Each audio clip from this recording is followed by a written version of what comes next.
You give me that? You know how often I get I thought you'd be taller. Yeah. Pretty much often. Yeah. And then on top of that, you get this camera angle. How often can I? 3 times daily is needed. I eat these things like they're candy. Don't tell me you have back issues too. Yeah, it's awful. Chiropractor, not a bone cracker. Chiropractor. True blue. I found one. I got one. I used to go to one, right? Yeah. But my issue is This is stress induced. Yeah, and the and by the way, before we start, I'm really sorry to hear about your mom. I know you've been coming to more and more like what's going on and the business and everything. I can't even imagine. I mean, it's life, and you just figure out what you got to do with it.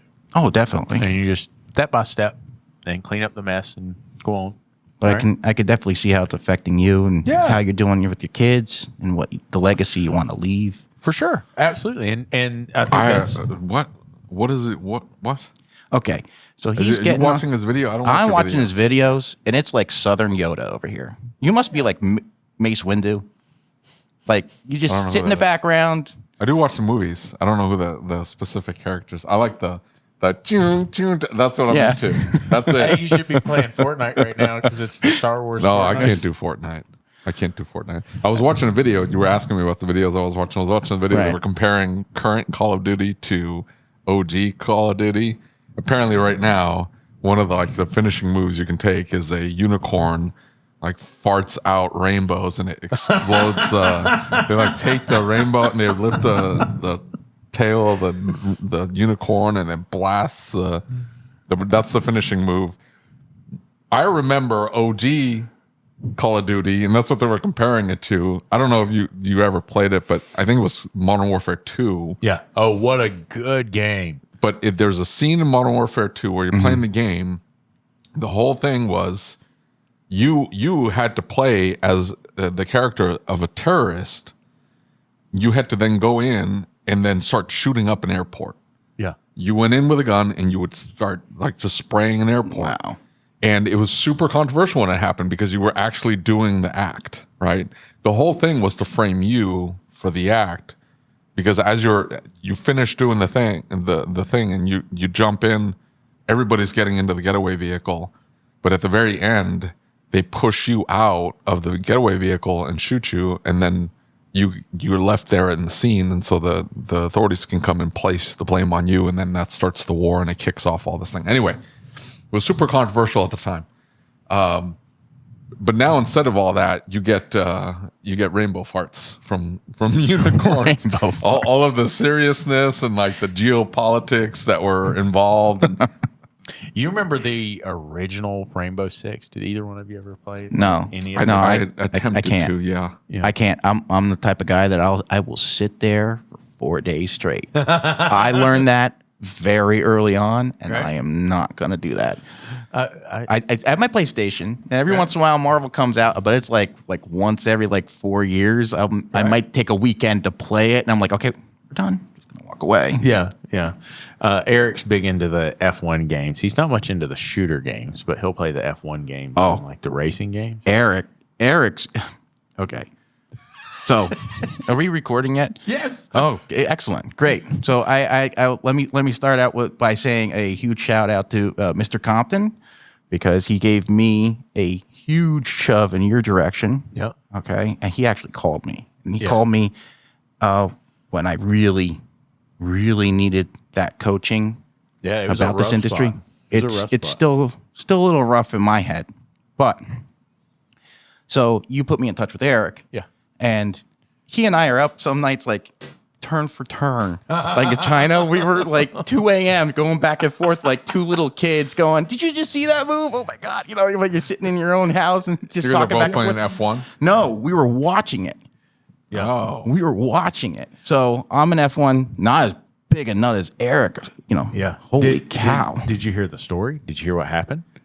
Which one? Well, Ash was Eric's son, Aiden, was dating Ash. Right. And long story short, Ash had a really kind of rough stuff that had happened. And so they moved Ash in with them. Well, then when Ash and Aiden went their separate ways, Eric said, "Hey, I'm not going to just like take this young girl and like put her out on the street or something. Like, you can continue to stay with us." And they moved, and such a cool dude. And so, long story short, Ash, to say thank you, went and got Eric and Val F1 tickets and plane tickets and hotel tickets. No kidding. Time out. This girl didn't have anywhere to stay. He let her stay in the house because he didn't want to kick her out, presumably because she's broke. No. It's not. They're kind of like parent figures to her at this point. She doesn't have that in her life. And she's so like now they're all roommates. Terry, Eric, Val, and Ash are all roommates. No, he didn't explain that to me. This seems unhealthy. I'm just telling Eric doesn't listen to our show. Eric, You have to make a reel with this insurance. Eric, I tell you what, Eric has been really. I mean, I don't know if it's him, the culture. I think it's a little bit of both. But he's been extremely helpful. And I told talking me off of that industry ledge. I told him, I said, you kind of talked me off that ledge. I think he took it the wrong way. I said, no. But this whole industry and the stress and what goes on and everything, it just tremendous. It gave me a whole new lease on that. What did he tell you?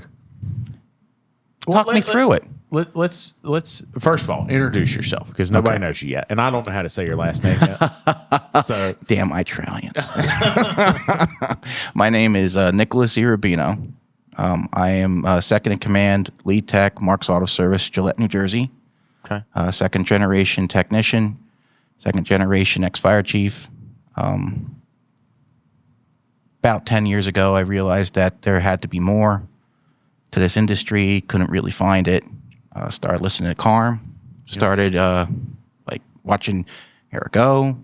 Started watching Keith DeFazio. Started watching everybody. Yeah. And then I actually tripped upon you guys because I was watching Daddy at the time, Cody. Yeah.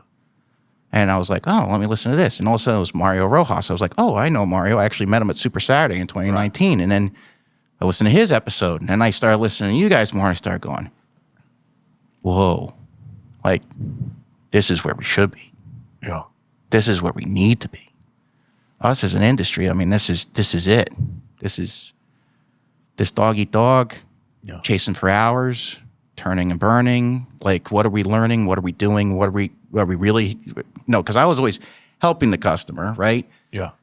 Some guys liked this, some guys didn't. It didn't bother me. Back then, it didn't bother me. Lately, it does because, I've learned to try to become that advocate. Yeah. Realize that the car didn't get new car prep. Now it lands in the shop 15,000 miles. And, I get the ticket for the oil service. Yes, I still do oil services. Trust me, it's almost like my therapy. Brake service, that win, Mark Manson, get that dopamine, get the win underneath your belt. Yeah. Go back to that circuit that's just kicking your butt. Yeah. So still enjoy all of that stuff. But that's where it needed to be. In fact, I'm gonna let you guys in on a little story. So recently, I had a 2022 Tucson land in the shop. Wasn't my ticket. Oil service, 27,000 miles on the clock. Okay. Give it to one of the other guys, another competent guy. He's really good. He's he's coming along, doing a lot of good stuff. He's finally in the spot that tries to treat him right.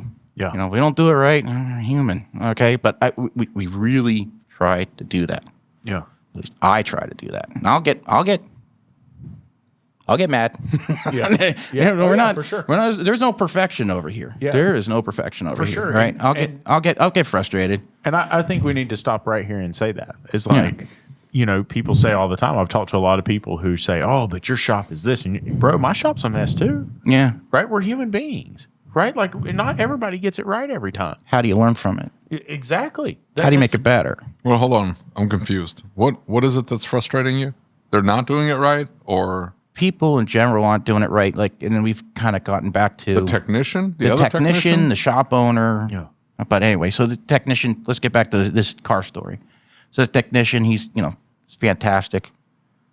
He finds the transmission leaking along the seam. 27,000 miles, 2022. Yeah. Okay. It's out of warranty, though. Is it? No. There's a caveat to this. Brakes are at 4 millimeters. We use Shop-Ware. Yeah. Okay. It's written down. I have a nice, I got a nice little, I'm the one building the can jobs. So I got a nice little can job with inspection and this and that. And there's the picture, there's the explanation, there's the price. Cool. Yeah. All right. And then because, I don't know, it's an East Coast thing, I think they have to still have that phone call. They still want that human connection, not just have a nice day, talk to you when you get your email. Yeah. So we at least give them the courtesy call to say, hey, it's in your email, it's in your text message. Let us know if there's anything you need. Call us back. If you need some explanation now, here's 5 minutes. But my line is, I'm not going to give you the TED Talk and let your eyes roll in the back of your head for 15 minutes, okay? Yeah. Here's a quick rundown. Got you covered. Yeah. Go for it. Yeah. Let us know. All right. Prove online. There you go. Pay online, text. We're with it. Yeah. So I got on the phone with her. I said, what's going on with this car? Have you been to the dealer? Have you dealer serviced it? Or somebody else looked at it? She bought it secondhand. Okay. So she's second owner. Don't know why she's second owner, but she's second owner. Okay. She wanted a price right then and there on the transmission. I was like, look, I got to be honest with you. I don't have the price on every single transmission nut bolt part out there. Yeah. Before we do that, can I try to get this fixed for you for free? You being second owner, I don't know if it's covered. Let me go look. Now, I have a local Hyundai Kia dealership that is actually the service manager. She's wonderful. Yeah. No muss, no fuss. And what's great about that is we will actually, for our customers, take the car that 3 miles down the road Yeah. and deliver it and then pick it back up Yeah. for them. Right. I may even take it from their house because their house is 2 miles that way. Dealerships that are 3 miles that way. We'll gap the 5 miles. Whatever has to happen. Right. So I said, okay, secondhand. Did somebody look at it? Oh yeah, my parents, usual shop looked at it. He said, there's nothing wrong with this car. I don't know what's going on. I said, well, you have the pictures, you have the explanation. Here you go. I'm going to see if it's covered. Your second owner. I don't know if it's covered. I don't want to talk out of turn. I don't want to lie to you. I don't want to give you false hope. That's the wrong thing. Here's the problem. Let me try to work through this. For sure. Finally got in touch with the service manager, just back and forth for about a week. She says, yep, bring her in. I'm going on vacation, though. I want to make sure I take care of this because she knows to take care of her customers. Because we're no muss, no fuss. She loves it. All right. I call back the owner.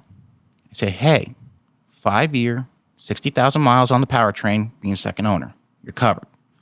I have no problem picking it up for you, dropping it off. I don't have a loaner car because I have given out our own loaners some days to get their car, get them serviced, just service them. And she flew back at me and said, well, I went back to my parents' technician. They said, there's nothing wrong with the car. Okay.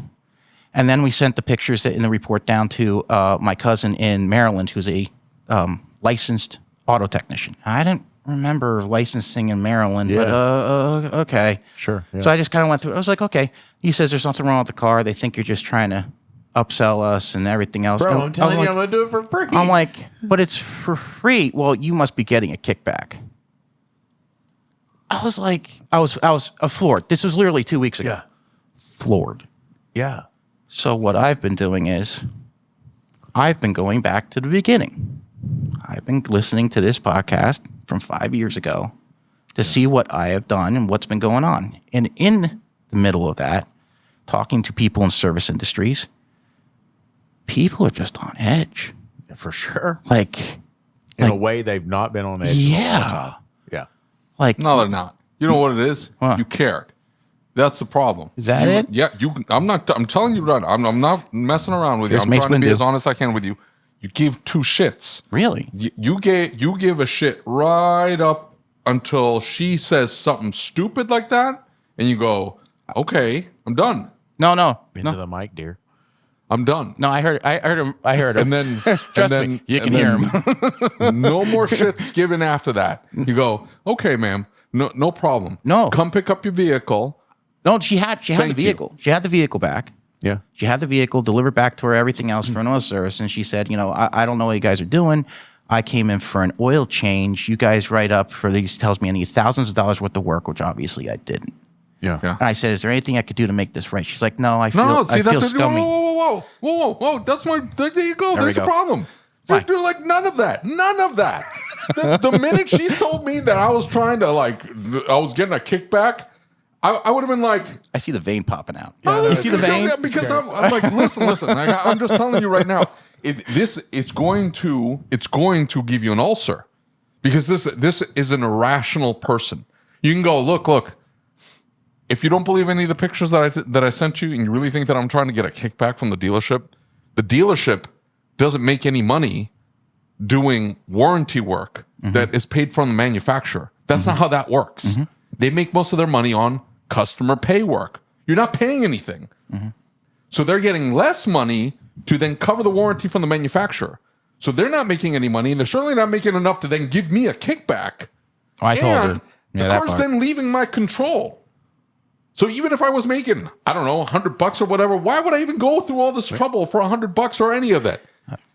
Ma'am, go kick rocks. That's what I was told. I told her to kick rocks. Not directly told her to kick rocks, but I told her to go kick rocks, pound sand. Goodbye. That would have been the end of it. We're done. Trust me, we're done. You cared enough to go, you were taking way too many steps, dude. I'm just telling you. He got so upset that a hair has popped out of his. Look at that. I just saw it. Yeah. I mean, it literally popped up. It's in your hand. No, it popped up and departed. Yeah. I'm just telling you. I should talk. It is you tell them in this business. It's the same thing with the so-and-so's doing it wrong or whatever, this, that, and the other. Now, I would have a problem working at a shop where 2 bays down, that technician is doing something that is just unethical, or the guy's doing shit work. We've or had whatever. That recently, and they're gone. Well, hold on now. Now, if the technician is not getting corrected, and they're just letting it go, whatever, okay, then at that point I'm leaving that shop. Yeah, I'm leaving the shop because it's a culture thing. Right now, if the shop is trying and they're like, "You okay? What was that? Oh, Sprite." Now, if the shop's trying to fix, I swear, I'll take this phone, chuck it. If the shop is trying to rectify the situation, right, and they're like, "Hey, we're trying to work with this technician. Yeah, he's messing things up," or whatever. And for the most part, the technician is 80% there and 20% is an annoyance. I'll put up with it. Me and my shop, I've put up with some BS. Trust me. I've been there BS. too. But if it's we don't care, that guy's making us money. Well, no. Okay, that's not a shop that I want to work in. I'm going to bounce. But my point, if it's a culture thing within the shop, I'm leaving. If it's not a culture thing in the shop, I'm put my head down and mind my business, because it's not my responsibility to babysit technician Bob over there who's messing things up left and right. Whether I get dumped with the fix or not, I don't care. No, I get that. If I'm getting paid regardless fix his mess ups, I'm not going to care. I did have a guy that did. One guy messed up royally on a brake job. Okay, and it led to a failure 2 days later. Oh my god. And I was away that week. I was like, oh my god. So and that was a. I just happened to be in the area. I just wanted to see how he did. It was the first week that he was in charge. I left him in charge of things, right? Because Mark's off doing his stuff. Yeah. And so I said, okay, I'm gone for a week. You've got the con. See ya. Let me know. I'm still in town, but let me know. It's one of the few times I'm not out in yonder. Okay, down by you usually is where I land. Yeah, okay. For sure. So I'm frequenting Robbinsville every couple of years. So all of a sudden I just call him Saturday. I figure, it's 11:30. He's up. The kids are going. Things are cool, right? Good. Yeah. All of a sudden I hear one of the other guys in the background. I said, "What are you doing hanging out with him?" He's like, nothing. I hear the echo of the shop. I said, "Are you guys at the shop?" Yeah. And then I hear the third guy, and I'm like, what in the world? What is going on? I just happen to be down the road. I said, I'll be there in 5 minutes. Yeah. I just happen to be just running my errands in my truck. Just what's going on? So I walked in and he said, I'm coaching him. I'm teaching him. We're going to see if this works out. It didn't. I mean, really didn't for the guy. Hold on. So I'm trying to get clarification here.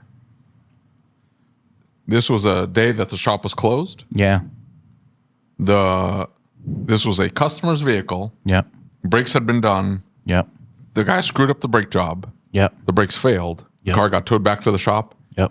And they, in a panic, decided that they were going to come in on the day off and fix it. Yeah, it was a Friday, so they wanted to make good with the customer, and they took that upon themselves. Okay, that's good. I was cool with it. Yeah, that's good. Yeah. They That's got good. paid. Yeah. They got paid. Yeah. Guy messed it up, but they got paid. They wanted to do it. They wanted to teach the guy through it. They thought they could help him. Okay. Yeah. It didn't work. Actually, about 6 weeks later, he actually came in and gave us 2 weeks notice. We're like, oh, thank God. What did he do wrong with the brakes? He was supposed to be doing a clean and adjust after an oil service. He never got the drums off. It turns out, and they saw part of the inspection that when they went back and reviewed it, the brake fluid was low. So oil cylinders should. Was Wheel systems were leaking, and it finally but went. he shortchanged the process. Yep. Oh, see that That's for me. Yeah, that's just dishonesty. Yeah. Okay, but like that's not a coaching thing. Like, dude, you told us that you took the wheel cylinders off. No, I know. And he got written up for us. Our first write up ever did. Yeah. Mark didn't like it. He was like, no, because he's gonna quit. He's gonna this. This. I was like, listen, we have to identify the problem. Lines. I'm not gonna fire him because these guys put the effort into him. They want to help him. We're all about helping each other here. Yeah. Otherwise, You I'd be guys like, flat rate? no, You're hourly with a flat rate esque bonus system. Yeah, bonus. Okay. All right. So he had no excuse not to. No, and he comes 8 years in dealership world and a associate. Oh, that's your mistake. An associate's degree, and he'd actually been in the private side for about 2.5 years. So Lucas over here has learned his lesson on dealership techs. So Hate to be like that, but well, Mark was a dealership tech. The guy that I worked next to it was dealership tech. He's still there. He does pretty good. I'm not saying that I don't know these people. I'm not saying they're awful, but I'm just saying dealership techs in general. What killed me was here's somebody who has a well-rounded experience. Yeah. Has enough years underneath his Not belt. our listeners, by the way. You guys are great. I saw that look. And he came in with an associate from college ASAP. Yeah.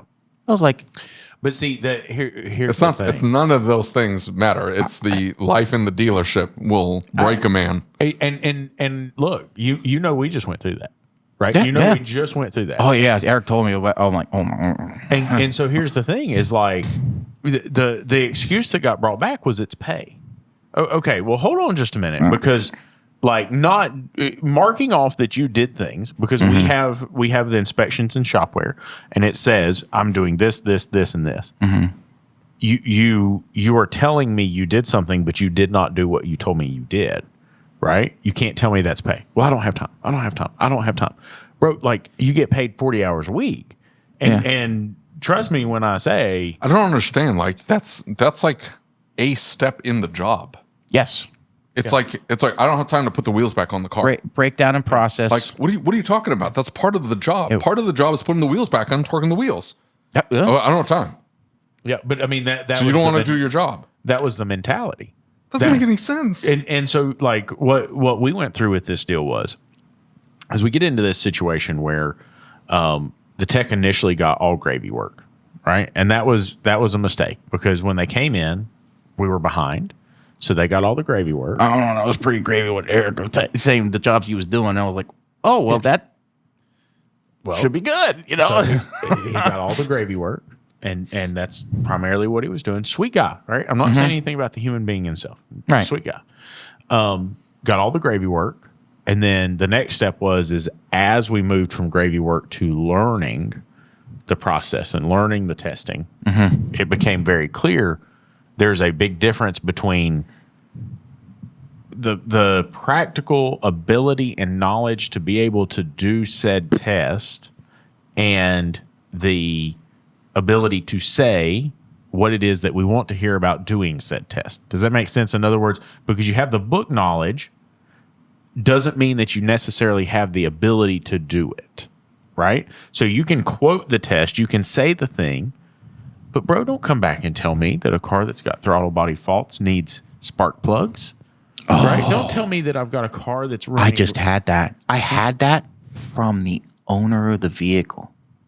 It was a 2015 Expedition EcoBoost. All right. Right? He comes in, he says, yeah, my son just had this on his Mustang. Just throw a set of spark plugs at it. I looked down and was like, man, there's a reason why I haven't seen you in 3 years, isn't there? Right? Yeah. And all of a sudden, nobody up and down the street can diagnose it. And then here we go. Yeah. Right? Actually, we took apart the throttle body, and it took days for it to stick. Yeah. Like it wasn't even really set in code. It set one code once. It took days to stick, but we got the stick. We threw a throttle body at it because it stopped sticking, and we took the old one apart. Sure enough, the gear was actually worn inside. Well, so here's the deal with mine, right? Okay, so I don't have time to diag this car, is what I've got. Like I'm not paid enough to diag this car. Okay, so you're telling me that the first car that day was a misfire, okay? Kia, Hyundai, something like that, misfire. Get a write-up recommending plugs, fuel system service, air filter, mass air sensor, like a list of things, right? And so there were There goes the van again. there were two cars back to back. Eric was on his vacation. There were two cars back. So to this back. is Eric's fault. Yeah, it absolutely is. Two cars back to back. The other one was a check. Eric. Yeah, the other one was a check engine light. Poor Eric. I'm not there to not tap him. He's fine.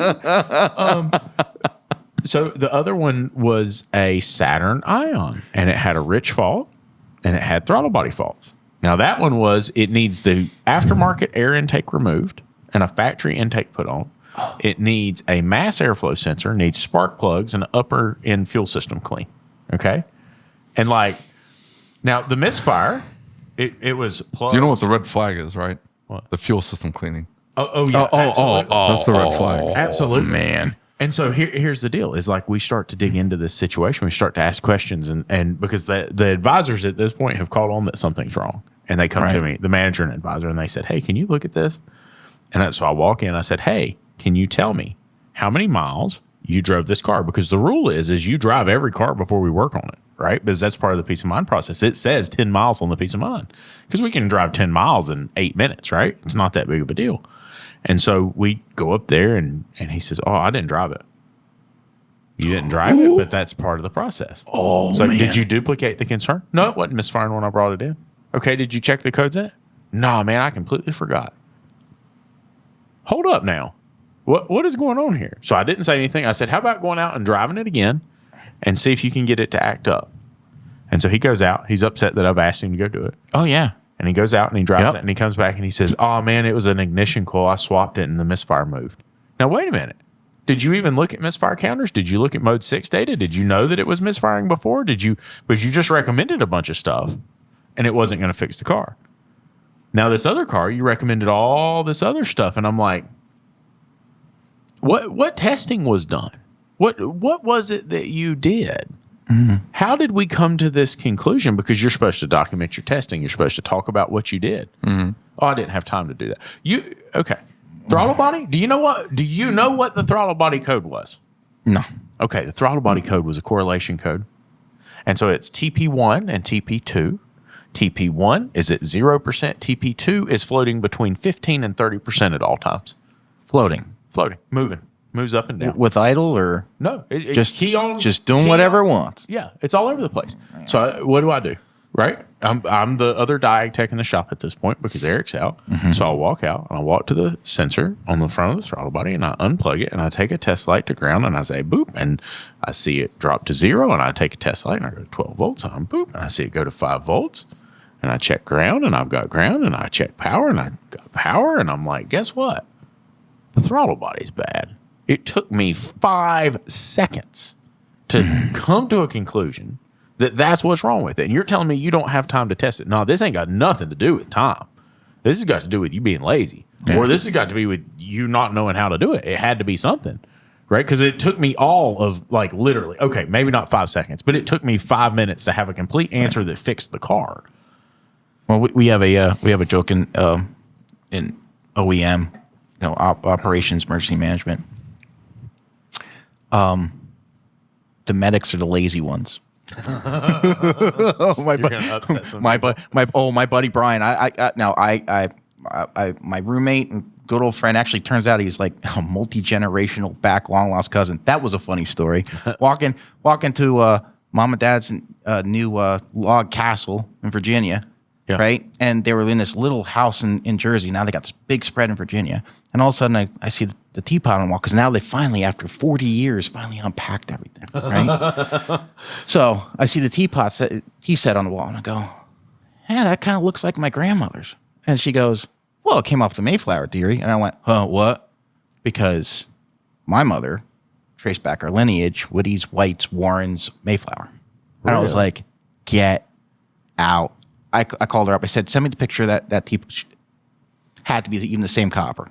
Wow. And so she went back and said, wait a minute, what's his mom's maiden? And she traced it back, and we're like back to like 1810 or something. Oh, that's crazy. So I'm actually related to him. So the guy I've been living with, the guy I've been fighting fires with, literally on the fire department, he's now training to be, he is a medic at this point. And so that there's, but we always say medics want the fastest way. They want the lazy way. Yeah. Period. Right. Well, I mean, and firefighters too. We don't put the fire out. We want to put the fire out. We want to go back to whatever, clean the truck, whatever else has to be done. It's like, man, we ain't got time for this sometimes. Right. But no, you have to. These are guided missiles. Yeah, absolutely. Well, I mean, but it to me, it's just the point that like, old boy didn't even like make an effort. Didn't even like. And this is what we're fighting. We're fighting this industry. This is what gets me. Is when I like. Well, you've probably seen that last post about that HRV, which we fixed yesterday before I left. Yeah. 6 years. 6 years, 7, 8 shops, 3 dealerships. Somebody actually put a purge valve on it. And that purge valve had moved since day one. Yeah. It still had the inspection marks on it and everything. So we fixed it. It was leaking out the top of the fuel pump assembly.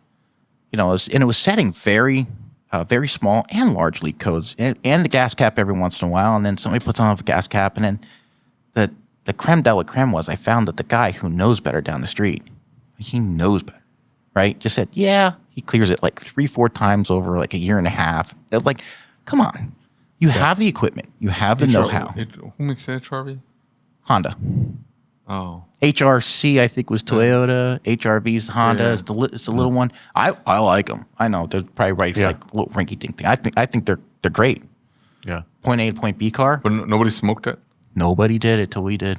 I did it. I did that one night, that Friday. I felt so bad for her. I felt so bad. She was like, she was almost crying. And there's a point where you get people that are like genuinely like distraught. Like they've been put through the ringer through our industry with the wrong people. And then you get other people that, they're just like, no, I want you to do it cheaper. No, I'm going to control the process. I need to be the director here. But by the time the car gets to us, by the time the car gets to somebody who does care and does know what they're doing, they're so disgruntled.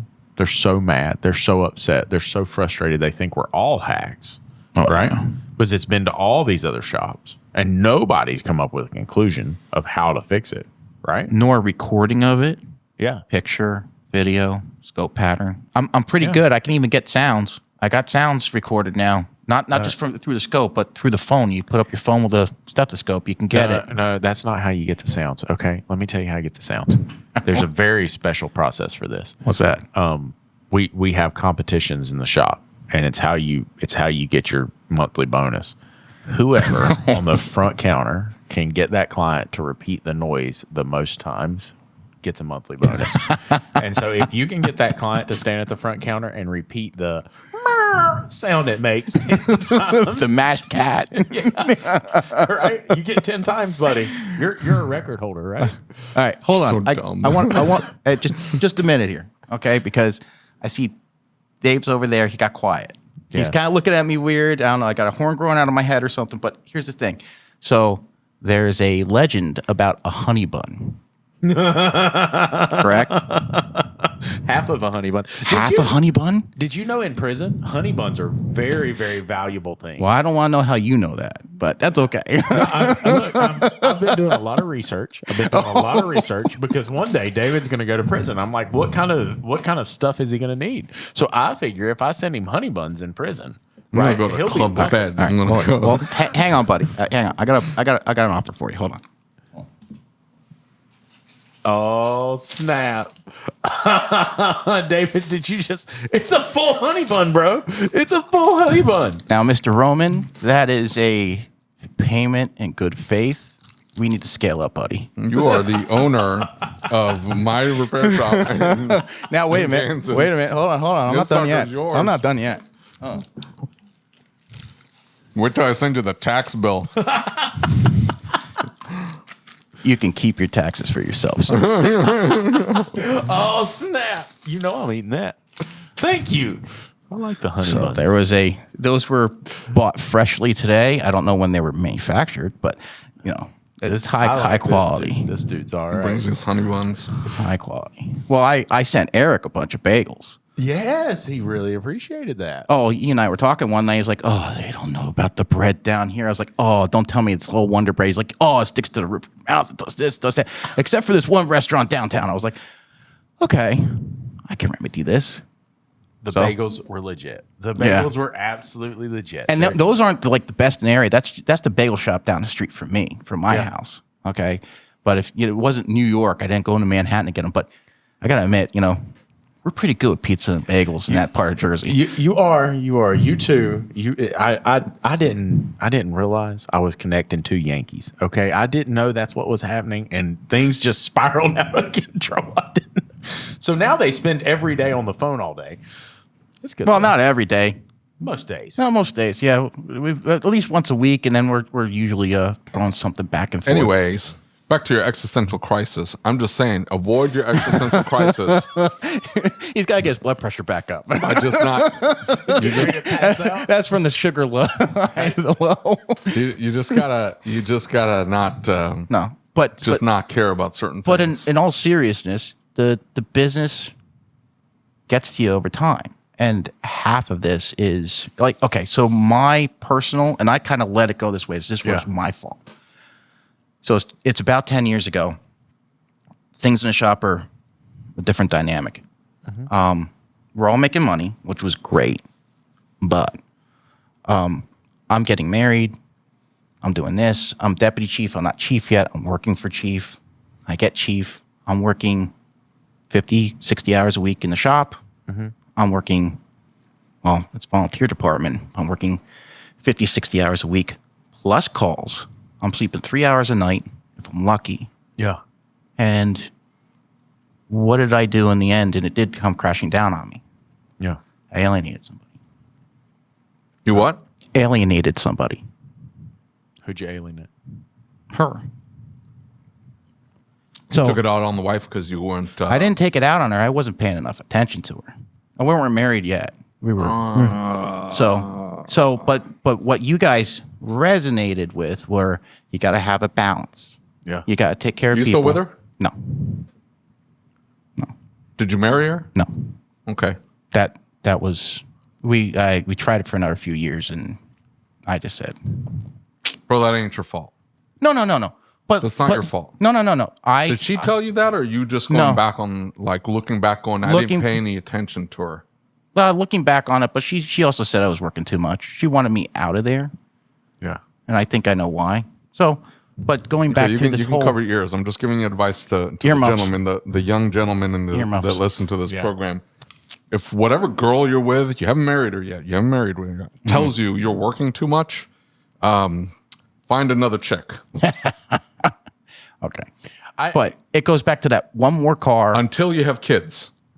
Well, you're in it with kids. What's that?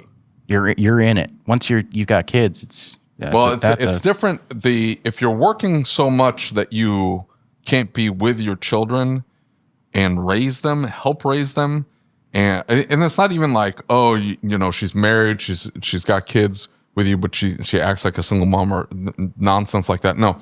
You want to be able to bring an influence on your children. Like you need to. Yeah, absolutely. You need to be the dad in the in the relationship. You need to be a dad to your to your children.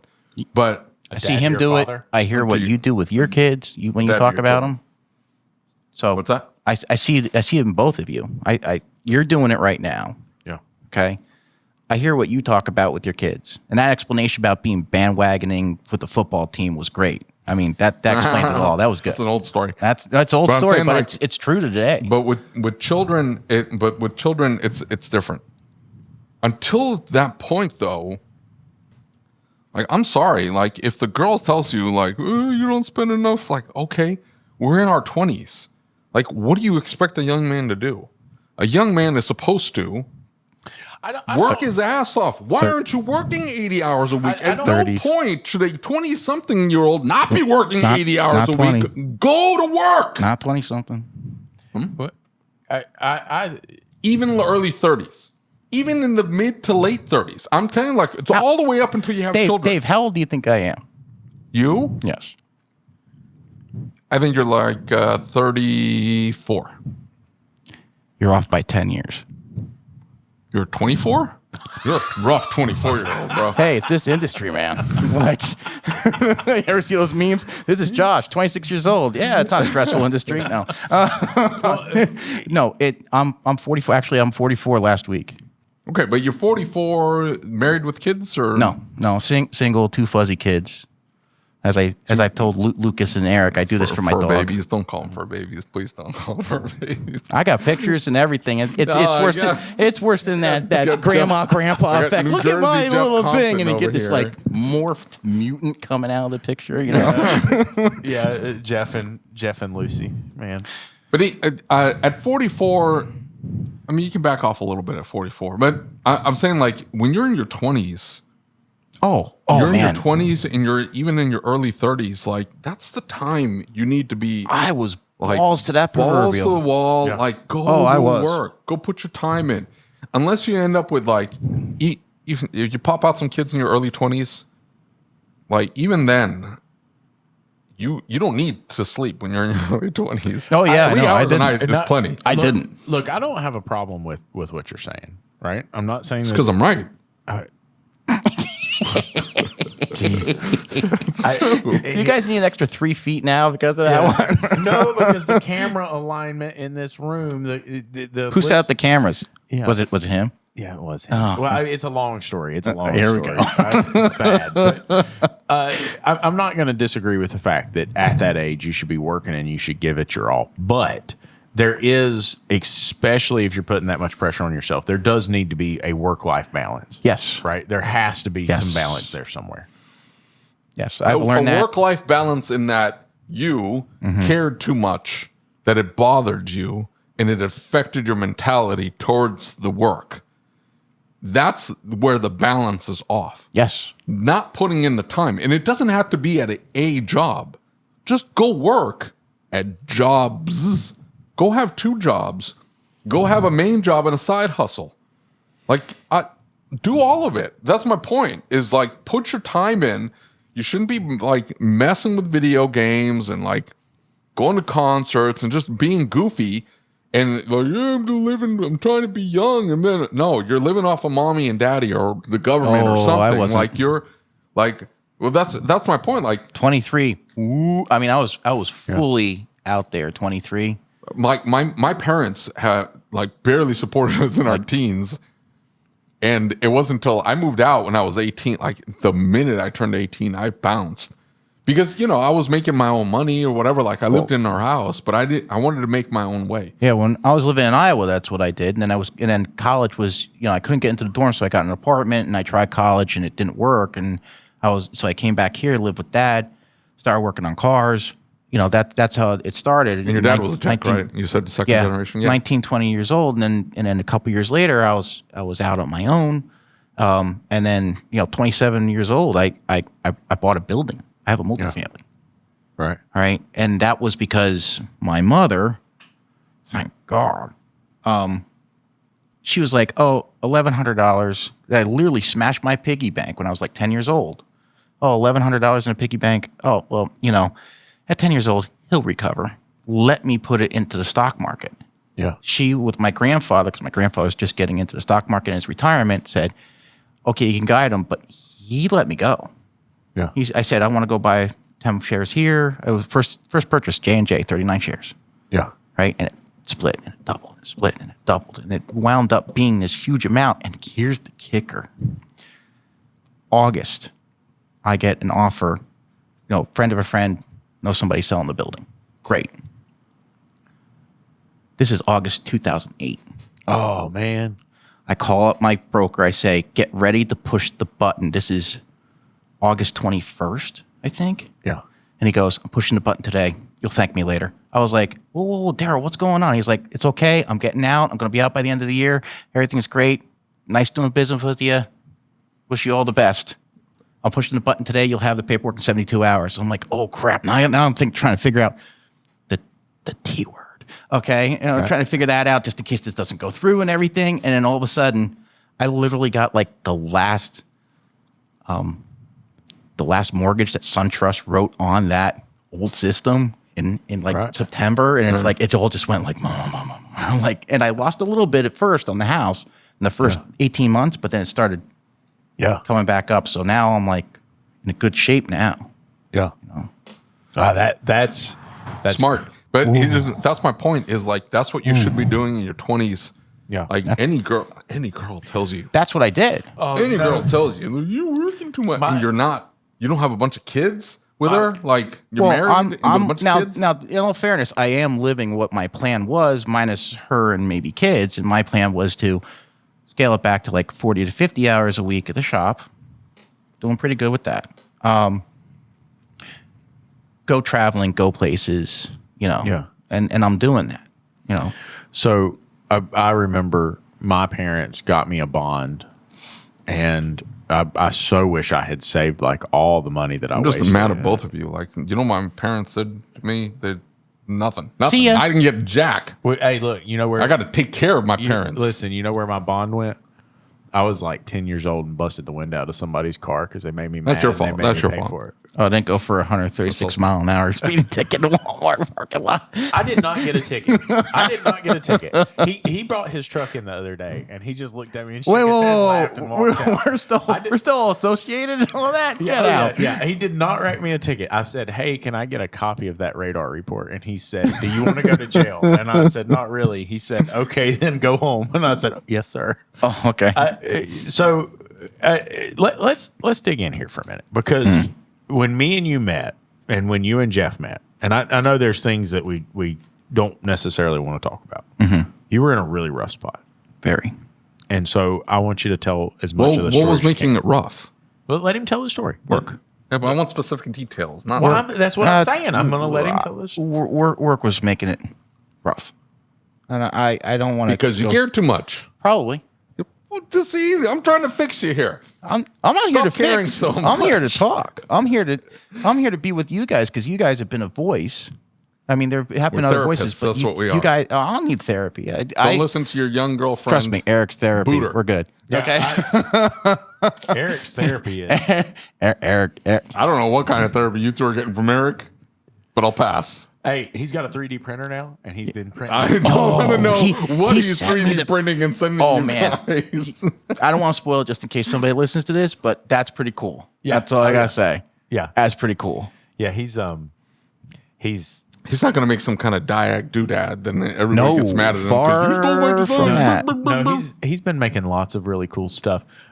There was a mishap. Poor George.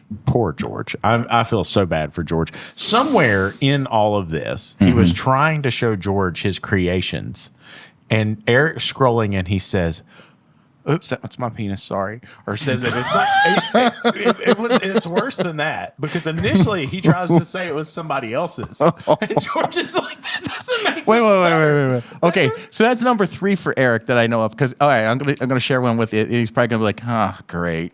And all of a sudden, it's like day 5, really starting to get to know Eric and talk to him a lot. And I get a text message from him going, "Hey, so if you're still awake, I was gonna go for that shower now." And I'm like.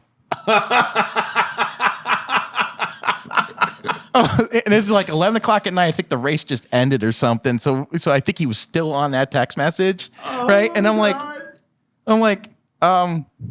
well, I hope you get clean. Have fun with that. And he responds back, oh, that was a few awkward. And then there's the famous front desk video, which I had to say, that's not an East Coast thing. Just saying. Okay. Yeah. Thinking for gold is not an East Coast thing. We're the one where he. Oh, dude, no, don't bring that up. Poor Eric. So. Also, Eric, he's got video cameras everywhere. Like, don't assume that we're going to be good. Now, Chris's first week. Did you see the video from Chris in his first week? Did y'all see that? No. So it's like semi cold outside, and it's still icy outside, and we're pushing this Volkswagen in, or they're pushing it in.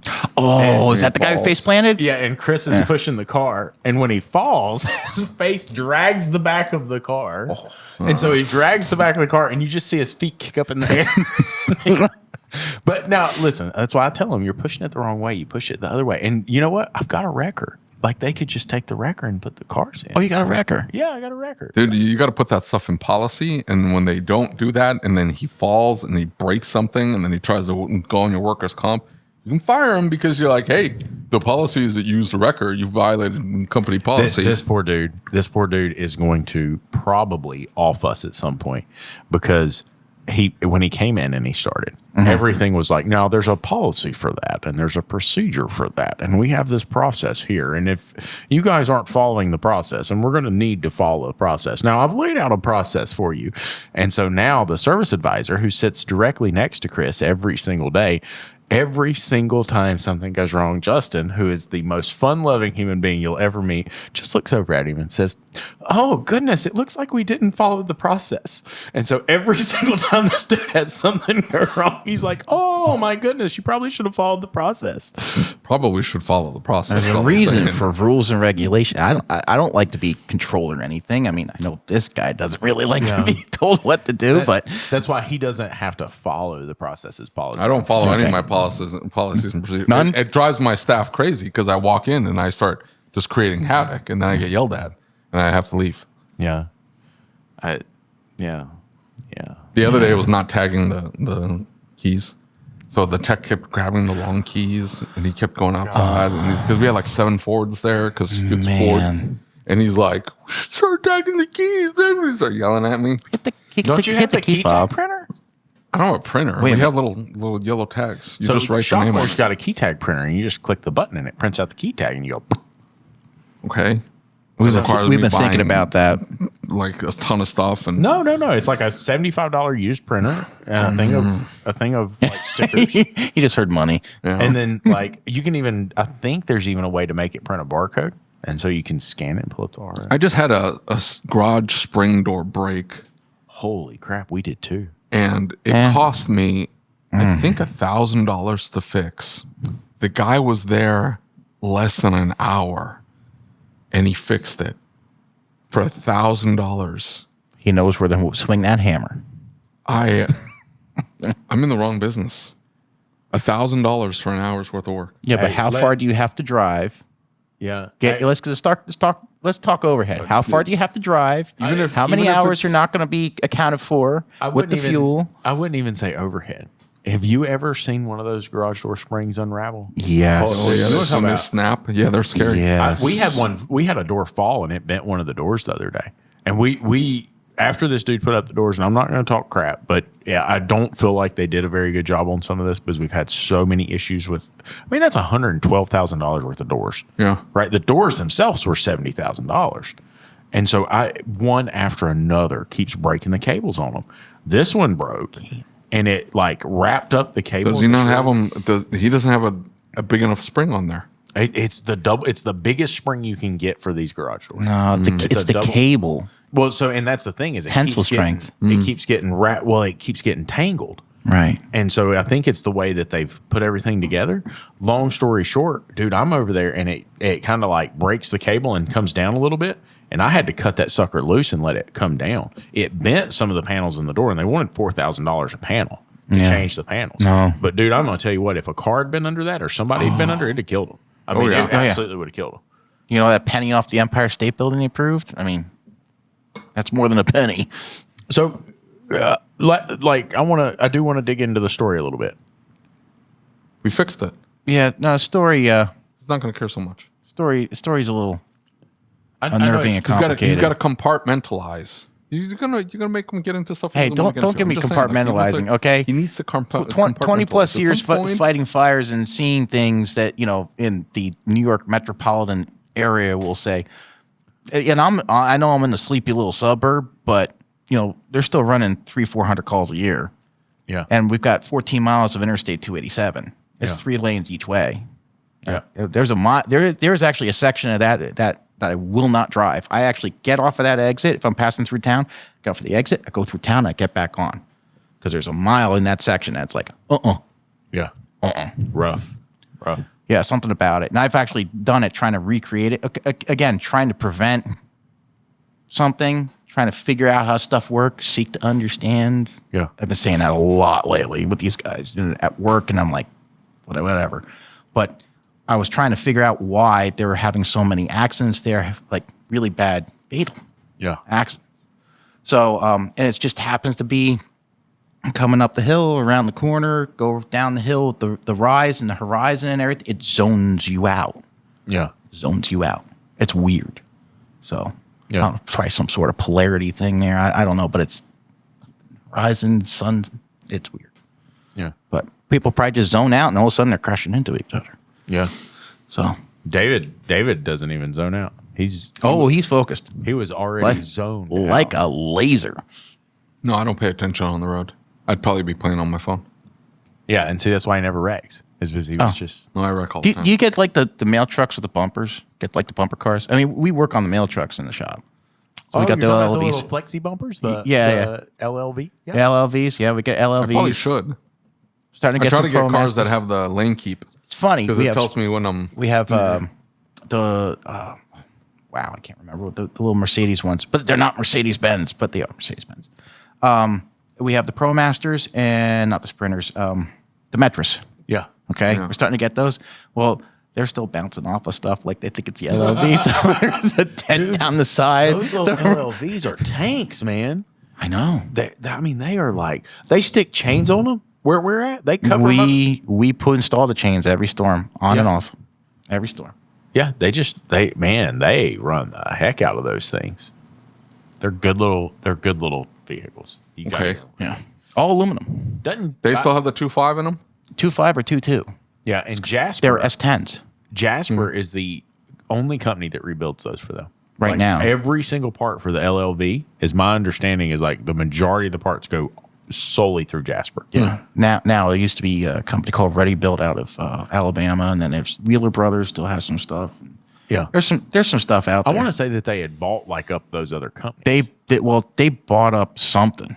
Yeah. Because, you know, engines, transmissions definitely come out Jasper. I think we swung a Jasper rear diff into one. Yeah. Just a whole assembly. I'll have to ask Shelby because there was What is something that? Like about S10 it. 7.6? Is that what they put in it?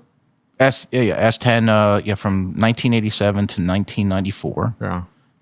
So 93, 7.625. 1994 it was the 2.2 multi-port. I'm talking about the diff. The diff. Oh, in the back. Oh, I can't remember. They were beefy.